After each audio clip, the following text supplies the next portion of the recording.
je disais en introduction, vous étiez un patron iconoclaste, et notamment parce que vous le répétez régulièrement sur nos interviews, en simple échange, c'est que vous nous dites que chez Pio, enfin chez Prêt-à-Partir, il n'y a ni réunion, ni stratégie, ni budget annuel. C'est vrai? C'est pour la provoque ou c'est vrai? Non, c'est vrai. Et pas de contrôle non plus. Il y a des dirigeants dans la salle, je pense, et qui nous regardent aussi. Je pense soit ça fait rêver, soit on n'y croit pas. Alors, comment ça se passe Alors déjà, c'est pas du tout par philanthropie ou par humanisme. C'est juste que les réunions, les budgets, le contrôle, ça coûte. Et ça coûte plus cher d'en avoir que de ne pas en avoir chez nous.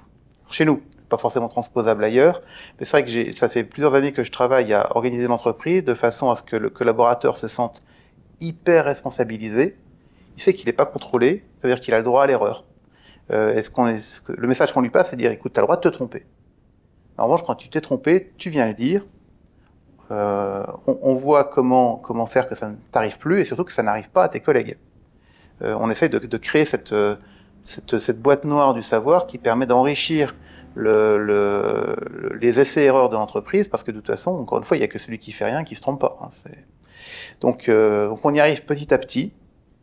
Alors tous les collaborateurs sont pas, on va dire, préparés au niveau de leur ADN à rentrer dans une organisation de ce type. Il y en a qui sont un peu perdus quand on leur dit il n'y a plus de contrôle. Mais ma mission, c'est quoi? Ta mission, c'est de faire que tes collaborateurs sont heureux. Oui, c'est de donner envie. Chez nous, le rôle du manager, c'est de donner envie. Oui, mais tu peux pas être un peu plus précis? Non. Tu te démerdes. Déjà, t'es manager, donc t'as les collaborateurs que tu mérites.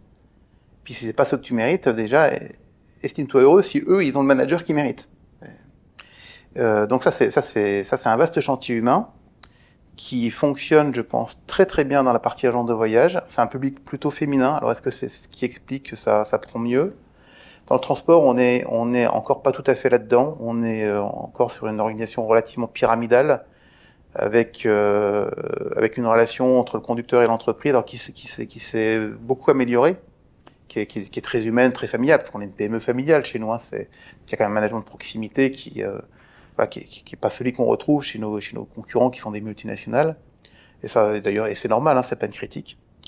Mais on a encore du travail à fournir.